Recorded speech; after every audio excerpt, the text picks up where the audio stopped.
Hello folks, how you doing? This is Tesla Phil here, coming at you with a quick video on a few things I've added to my vehicle to kind of enhance its look and make it personal, make it more mine, as well as a couple of safety related things that I've also added to the vehicle. So let's get right into it here so I don't waste everybody's time. We're gonna go ahead and open up this rear area. The first thing I wanted to show y'all is this right here. This is the Tesla wheel cover kit. You get this on Amazon for about $24. Comes with the clear or red, silver, white, or blacked out. This is kit. It did not go on the vehicle because if you notice, these are nice and shiny, and I wanted matte black, so they sent me gloss black. So I will have to return this, but nonetheless, it was a relatively cheap mod, and as you saw at the intro of the video, you see it installed on the wheels. I think they look pretty good. Next thing I wanted to show you was Teslas don't come with a spare tire. That's where this comes in. Most people don't get major blowouts on the freeway. They run over a screw or a piece of hardware. It's relatively something minor and simple to fix with a tire plug. But if you find yourself in that situation, this is always a handy thing to have. It's extremely small and compact. It's got a bottle of tire slime, a built-in compressor, and it's got the tools required to remove your valve core so you can pump the slime in, put the valve core back in, and hook the compressor up to it, and it'll inflate your tire in about 15 minutes and get you back on the road. Beats having a spare. Now, these tires are typically run flat tires anyway, so you can go about 50 miles on them when they're flat. That'll generally get you to the next exit. But if you had to go further, you could always use this as a backup. It's not considered a permanent fix by any means. The next thing I wanted to show you is this neat little thing right here. And this is called the Alpha 85 by Hulkman. And this will jump start a vehicle, a gas engine, 8.5 liters, or a 6.0 liter diesel engine. And typically we're not going to need to be jump started in our Tesla, but in my experience, I very rarely have ever had to be jump started, but I've always had to jump start people. You're not going to do that with your Tesla unless you have this. Pop that open, and here you have the Hulkman 85. On the end of it, you've got a USB-C, USB-A. Both of those can be used to charge cell phones. That one there is used to charge, the USB-C is used to charge the unit completely. And there's a cigarette lighter adapter that plugs into here that looks like this.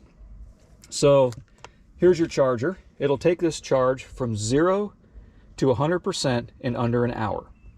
It has jump start clamps here that will not provide power until it actually sees a battery connected to it, so you can't short circuit them. In addition, these things here, this is at 98% charge.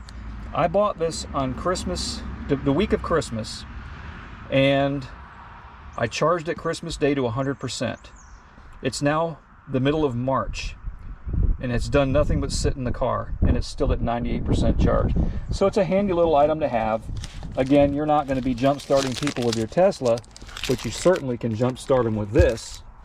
And it's such a handy little item to have. It's a little bit of peace of mind, folks. There's nothing wrong with being prepared. Kind of like, you know, when somebody says, why do you always carry a gun? Are you expecting to have to shoot somebody? Well, no. Why do you always have a fire extinguisher in your house? Are you expecting a fire? No. It's nice to know, though, if something like that were to ever happen, that you are prepared for it. What I'll end up doing is I'll put this into this bag and put all the equipment in here so I can store it a little bit more conveniently without having to store it with the box that came with it. It'll just help free up some room, and it'll keep things nice and neat and organized here in the back of the car. Let's slide this. I'm not going to put that back in the sleeve. And then everything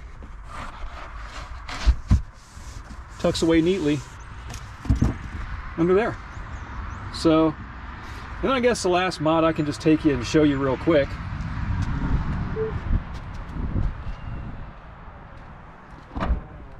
is over here, where I took the Tesla charger that came with the car, which is capable of putting out about 32 amps. So I installed a NEMA 1450 outlet in the garage.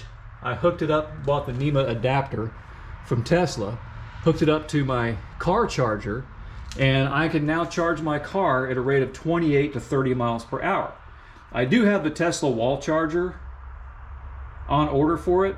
Our local power company is going to give us a $250 rebate, so I can actually buy the wall charger for $250 and charge at a rate of about 40 to 42 amps, and I believe 42 is the max for charging anyway. But even at this is perfect for what I need to do here for local home charging. You got White Buffalo over there, and then Stormtrooper right here. Well, thanks for watching the video, folks. I hope you found it informative. I hope you learned something. Everything that you just saw there can be purchased directly on Amazon. I believe that charger, when I purchased it, was $89. I think they're up to about $130 now. But nonetheless, it's a handy little thing to have, and it's a great peace of mind. So, till the next video, folks, I hope you enjoyed this one. I hope you learned something, and I hope you can apply some of the things that I've done to your car and personalize it and make it your own. Thanks, and have a good day.